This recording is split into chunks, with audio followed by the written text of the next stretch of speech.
خدا کی قسم یہ تسبیح 100 کروڑ کی ہے۔ یا اللہ یا کریم پڑھتے ہی 10 سیکنڈ میں معجزہ دیکھنا۔ 1 کروڑ لکھ دو، شام تک مل جائے گا۔ بسم اللہ الرحمن الرحیم۔ میرے بھائیوں میری بہنوں، آج جو میں آپ کو وظیفہ بتاؤں گی، یہ وظیفہ پڑھ کے 2 گھنٹے میں معجزہ دیکھ لینا۔ یہ وظیفہ اتنا طاقتور اور تیز وظیفہ ہے جسے پڑھتے ہی آپ کے مالی معاملات حل ہو جائیں گے انشاءاللہ۔ آپ لوگ کہتے ہیں ہمیں ایسا وظیفہ بتائیں کہ جس کا تیز اثر ہو، کہ ہم صبح پڑھیں شام کو دولت مل جائے۔ میرے بھائیوں نہیں، شام تو بہت دیر کر دی۔ یہ وظیفہ تو آپ لوگوں کو منٹوں میں مالا مال کر دے گا انشاءاللہ۔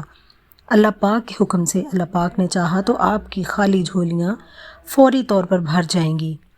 آپ کی من کی مرادیں انشاءاللہ فوری طور پر پوری ہوں گی۔ ذاتی مکان چاہیے تو یہ وظیفہ پڑھ لو۔ آپ کو اپنا بینک بیلنس بھرنا ہے تو یہ وظیفہ پڑھ لو۔ کروڑ پتی بننا ہے تو یہ وظیفہ پڑھ لو۔ میرے بھائیوں میری بہنوں، اللہ تعالیٰ کے تمام نام بہت ہی بابرکت اور فضیلت والے ہیں، لیکن آج ان ناموں کا آپ کو وظیفہ بتانے جا رہی ہوں جو نام دولت کے لیے بے حد مفید ہے۔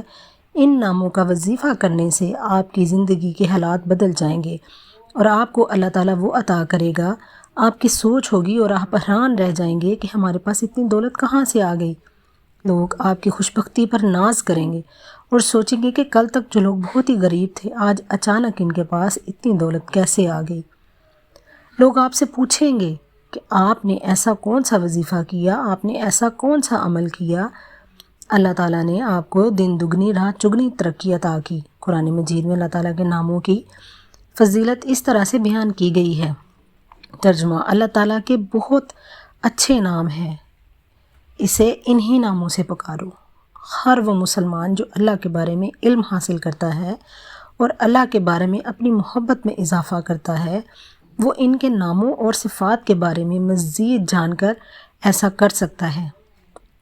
بخاری اور مسلم کی حدیث ہے، حضرت ابو ہریرہ رضی اللہ تعالیٰ عنہ سے روایت ہے کہ رسول اللہ صلی اللہ علیہ وآلہ وسلم نے ارشاد فرمایا ہے کہ اللہ تعالیٰ کے 99 نام ہیں جن سے ان کو محفوظ کیا ہے، اللہ نے اس پر جنت کو واجب قرار دے دیا ہے۔ ناظرین، آج آپ کو وہ وظیفہ بتاؤں گی، اس وظیفے کو اپنی مرضی کے دن پڑھ لو، اپنی مرضی کی جگہ پر پڑھ لو، اپنی مرضی کے وقت کے مطابق پڑھ لو۔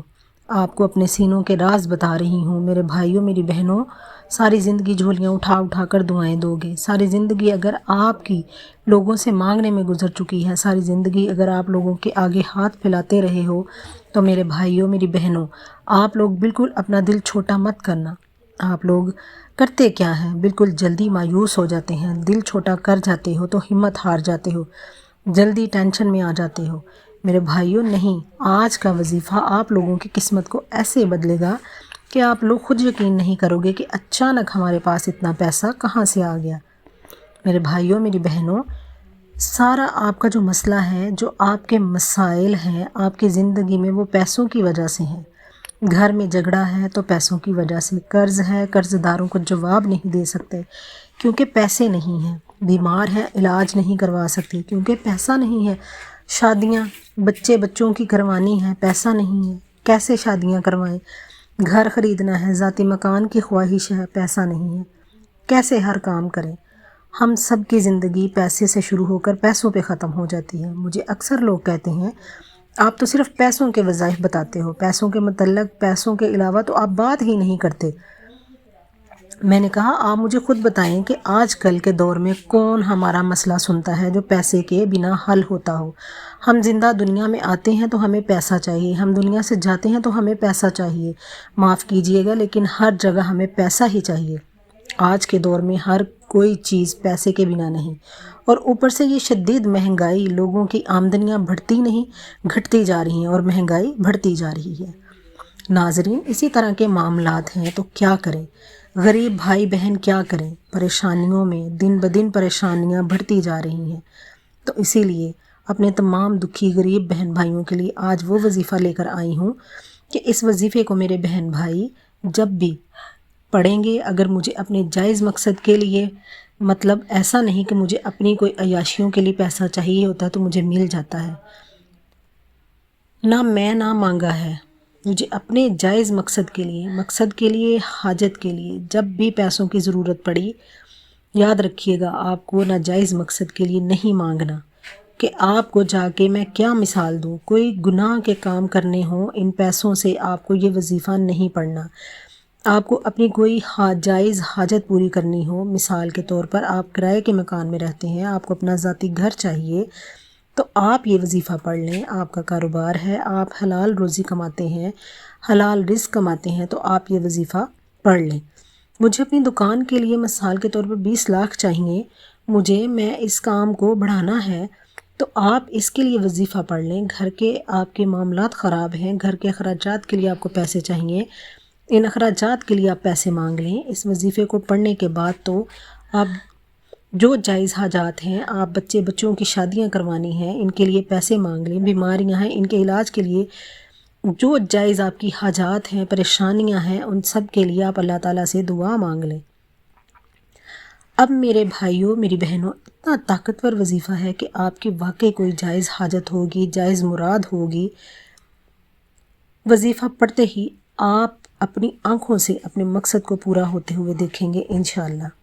اللہ پاک کے حکم سے سب کچھ دینے والی ذات اللہ تعالیٰ کی ہے۔ میرے بھائیوں میری بہنوں، میں اگر میرے ہاتھ میں ہو تو میں کسی کو کچھ بھی نہ دوں، سب کچھ دینے والی جو ذات ہے صرف میرے اللہ پاک کی ہے۔ انسان کیا کسی کو دے سکتا ہے؟ اللہ پاک آپ کو آپ کی سوچ سے زیادہ نوازیں گے انشاءاللہ۔ اللہ پاک آپ لوگ اگر اس وظیفے کو پڑھیں، اللہ پاک سے 1 لاکھ مانگو گے تو اللہ پاک آپ کو 10 لاکھ عطا فرمائیں گے۔ مجھے اللہ پاک کی ذات پر پورا بھروسہ ہے، اور آپ لوگ بھی اللہ کی ذات پر پورا بھروسہ اور یقین کرتے ہوئے اس وظیفے کو پڑھیں۔ دلوں میں وسوسے رکھو گے کہ ہمارا پتہ نہیں یہ کام بنے گا یا نہیں بنے گا، ہماری حاجت پوری ہوگی یا نہیں ہوگی۔ میری بہنوں اور میرے بھائیوں، کبھی بھی کوئی بھی وظیفہ اثر نہیں کرے گا، دلوں میں وسوسے مت رکھو۔ اب یہ وظیفہ آپ لوگ اگر اپنے گھر میں ہو، یا ضروری نہیں کہ آپ کہیں بھی ہوں، یہ وظیفہ پڑھو گے نہیں، آپ دنیا کے جس کونے میں ہیں، جس گاؤں میں ہیں، جس گلی میں موجود ہیں، آپ لوگ اس وظیفے کو، جیسا کہ میں نے پہلے بھی بتایا کہ کوئی بھی جگہ ہو، اس سے کوئی فرق نہیں پڑتا، آپ لوگ گھر میں پڑھ لو، چاہے دکان میں پڑھ لو، مکان میں، اپنی مرضی کی جگہ پہ پڑھو، اپنی مرضی کے دن پڑھو، اپنی مرضی کے وقت پڑھو، اور جتنے دن پڑھنا ہے اپنی مرضی سے پڑھتے رہو۔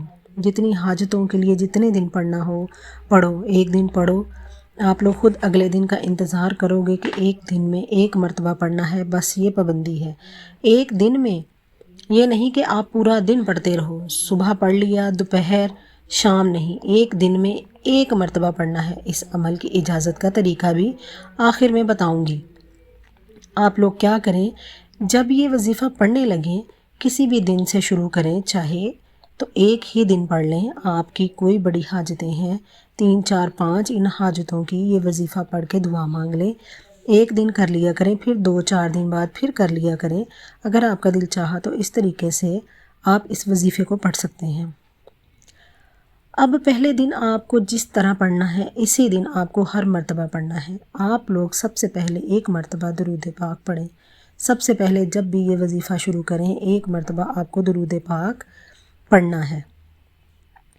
جب آپ درود پاک پڑھ لیں، آپ کو یاد ہے 1 مرتبہ درود پاک پڑھ لیا، لیکن سکون سے بیٹھ کے عمل 30 40 سیکنڈ کا ہے، آپ یہ عمل پورا کر لیں، زیادہ سے زیادہ 1 منٹ لگ جائے گا، انشاءاللہ آپ یہ لوگ وظیفہ پڑھ لیں گے۔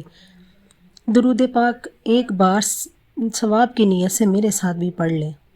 اللہم صلی علی محمد وعلی آل محمد کما صلیت علی ابراہیم وعلی آل ابراہیم انک حمید مجید۔ اللہم بارک علی محمد وعلی آل محمد کما بارکت علی ابراہیم وعلی آل ابراہیم انک حمید مجید۔ درود پاک پڑھنے کی بہت زیادہ برکت فضیلت ہے۔ درود پاک پڑھ کر جو دعا مانگی جائے اور جو وظیفہ کیا جائے، وہ اللہ تعالیٰ کی بارگاہ الہی میں ضرور قبول ہوتا ہے، کیونکہ اللہ تعالیٰ کو تمام عبادات میں سے سب سے زیادہ عبادت درود پاک پڑھنا پسند ہے، کیونکہ اللہ تعالیٰ فرشتوں کو بھی یہ حکم دیتا ہے کہ وہ بھی آپ صلی اللہ علیہ وآلہ وسلم پر درود پاک پڑھیں۔ درود پاک پڑھنے سے انسان کے گناہ معاف ہو جاتے ہیں اور دعاؤں میں قبولیت ہوتی ہے۔ حضرت ابو ہریرہ رضی اللہ تعالیٰ عنہ سے روایت ہے کہ جو شخص دن میں 1 مرتبہ درود پاک پڑھے گا تو اللہ تعالیٰ اس کے 10 گناہ معاف فرما دے گا اور اس کے 10 درجات بلند کرے گا اور اس کے نامہ اعمال میں 10 نیکیوں کا اضافہ ہوگا۔ محترم ناظرین، درود پاک کی کثرت کرنی چاہیے کیونکہ درود پاک پڑھنے والا جنت میں جائے گا۔ ناظرین، اب آپ نے سب سے پہلے سکون سے اطمینان سے بیٹھ کر 1 مرتبہ درود پاک پڑھ لیا۔